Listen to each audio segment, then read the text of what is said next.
बड़ दुखद खबर वर्तमान पर सामना को आसी पहुंचुछि। ओडिशार सुनाम धन्य तथा लोकप्रिय कंठशिल्पी ह्यूमान सागर को परलोक होइछि। भुवनेश्वर एम्स रे तांको चिकित्साधीन अवस्था देहांत होइछि। किछि दिन हेबो तांको स्वास्थ्यावस्था संकटापन्न रहितला। लिवर और किडनी जनित रोग रे पीड़ित थिले ह्यूमान। से श्वासक्रिया जनित असुविधा, निमोनिया, हेपाटोपाथी आदि अनेक रोग रे पीड़ित थिले। तांको वेंटिलेटर सहायता रखा जाइथिला। डाक्टर शत चेष्टा पर भी ह्यूमान को देहांत होइछि।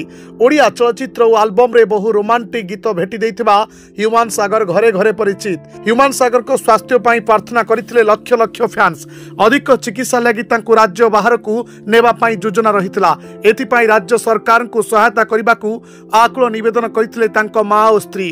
पूर्वरु कंठशिल्पी अभिजीत मौजुमदार एम्स रे चिकित्सित हेउतबा बेले तांको स्वास्थ्यावस्था मध्ये संकटापन्न रहिछि।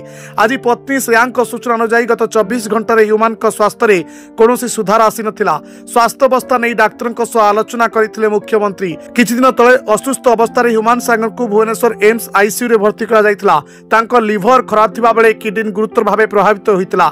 से गत किछि सप्ताह हला कटक रे एक घरोई हॉस्पिटल रे चिकित्सित हेउतिले। तेबे जहा दुखद खबर कहि परिबा लक्ष लक्ष फैंस अछंती ह्यूमान सागर कर घरे घरे से परिचित। तांको गीत माध्यम रे से अनेक युवपीढ़ी हृदय रही। एभली अकाल वियोग कहीं सहजरे ग्रहण करि पारु नाहंती। बॉलीवुड पाई ओडिया संगीत दुनिया पाई निश्चित भावे यह एक अपूरणीय क्षति। Bureau report, Dinalipi live. Dinalipi live को एबे ही लाइक, शेयर, सब्सक्राइब करंतु।